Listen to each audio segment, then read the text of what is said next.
Saatnya Anda menyaksikan Kompas Bisnis, saudara, bersama saya Yan Rahman. Dan yang dibahas di Kompas Bisnis hari ini, yaitu yang satu ini, ada di belakang saya judulnya. Ekspor sumber daya alam satu pintu tetap lanjut, pasar saham kena prank. Kenapa kena prank? Karena pada perdagangan Jumat pekan lalu, IHSG naik ke zona hijau sebesar 1,10% yang dikerek oleh sektor komoditas terutama batu bara.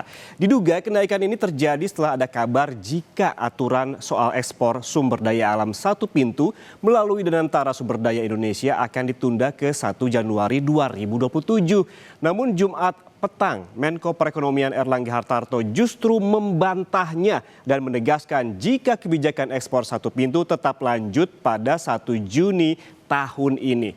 Berikut pernyataan lebih lengkap dari Menko Perekonomian Erlangga Hartarto. Laporkan terkait kemarin pertemuan dengan para asosiasi pengusaha, baik dalam maupun luar negeri, sosialisasi dari devisa hasil ekspor dan sosialisasi daripada ekspor melalui badan usaha milik negara dan antara sumber daya industri, dan hampir dari seluruh asosiasi baik dalam maupun luar negeri mereka mengapresiasi kebijakan yang diambil oleh pemerintah dan mereka siap untuk bekerja sama dengan badan yang dibentuk oleh pemerintah. Ini akan berlaku kan mulai 1 Juni. Langsung ya, implementasi kan ada tahapannya, tapi mulai berlaku 1 Juni. Fullnya nanti kita evaluasi 3 bulan.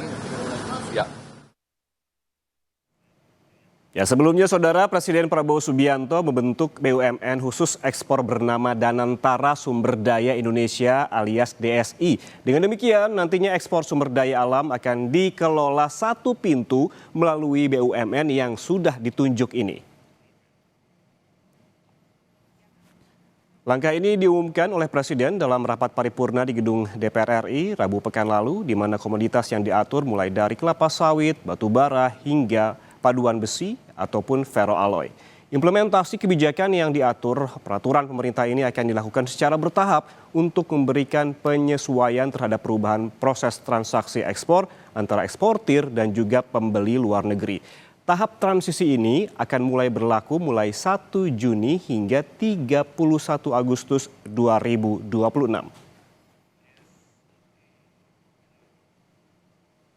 Untuk itu, untuk mencapai tujuan bernegara kita, hari ini pemerintah Republik Indonesia yang saya pimpin menerbitkan peraturan pemerintah tentang tata kelola ekspor komoditas sumber daya alam.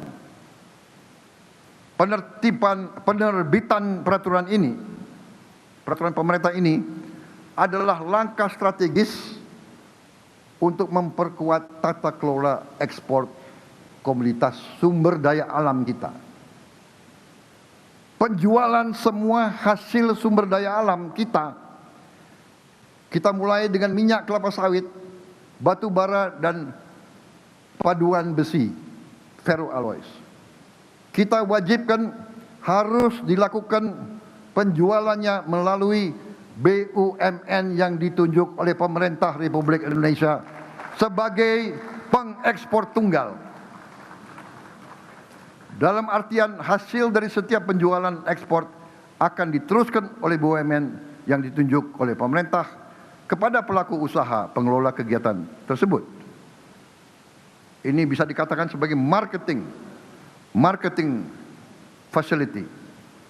Tujuan utama kebijakan ini adalah memperkuat pengawasan dan monitoring serta memberantas praktek kurang bayar, under invoicing, praktek pemindahan harga, transfer pricing, dan pelarian devisa hasil ekspor.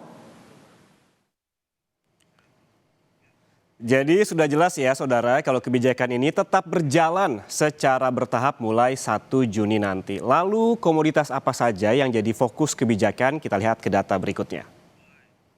Nah, ini dia saudara, ada 3 komoditas utama, yaitu minyak kelapa sawit, batu bara, dan paduan besi atau ferroalloy. Dalam pidatonya di DPR, Presiden bilang ketiga komoditas ini menghasilkan devisa sebesar 65 miliar dolar Amerika Serikat atau setara 1.100 triliun rupiah. Dengan rincian, saudara, ini ada minyak kelapa sawit dengan besaran 23 miliar dolar Amerika Serikat.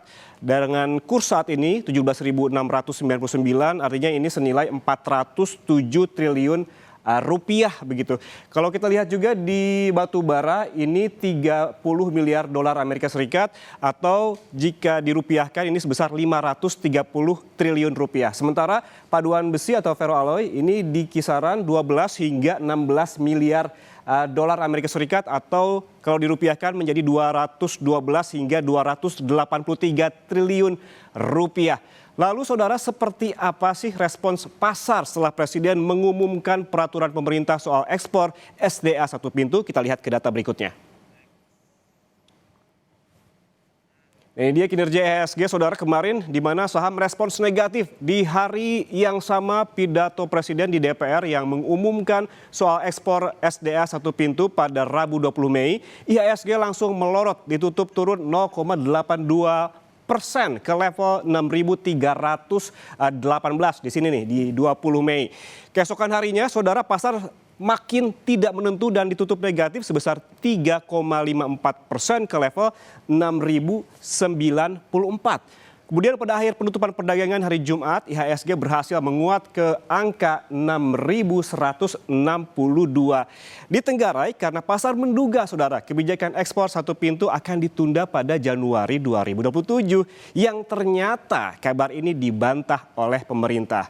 Kita tunggu saja ya. Nanti jam 9, apakah pasar akan bergerak kemana, apakah akan positif ataupun negatif.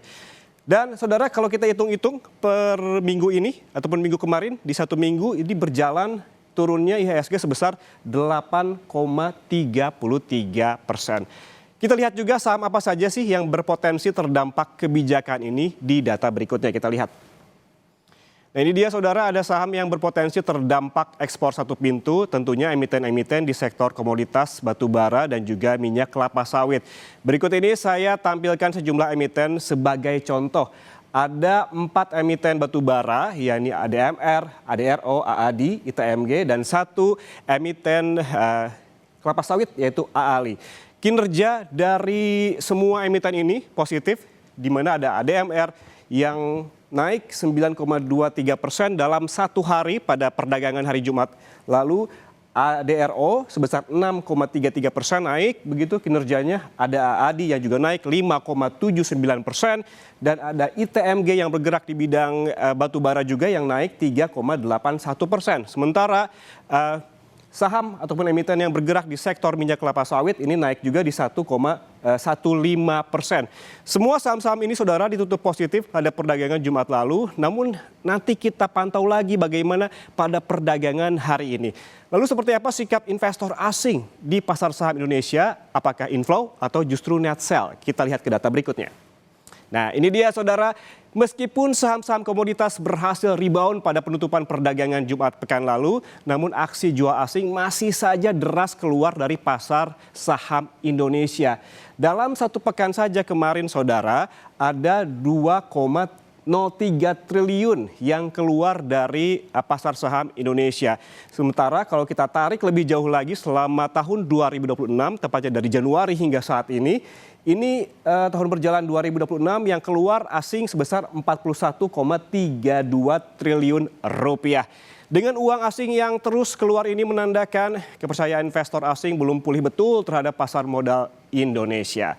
Saudara, kebijakan ekspor sumber daya alam satu pintu akankah kembali menekan saham-saham komoditas seperti batu bara, minyak kelapa sawit dan juga paduan besi? Dan apakah potensi penurunan IHSG masih terus membayangi? Kita bahas usai jeda, tetaplah bersama kami di Kompas Bisnis.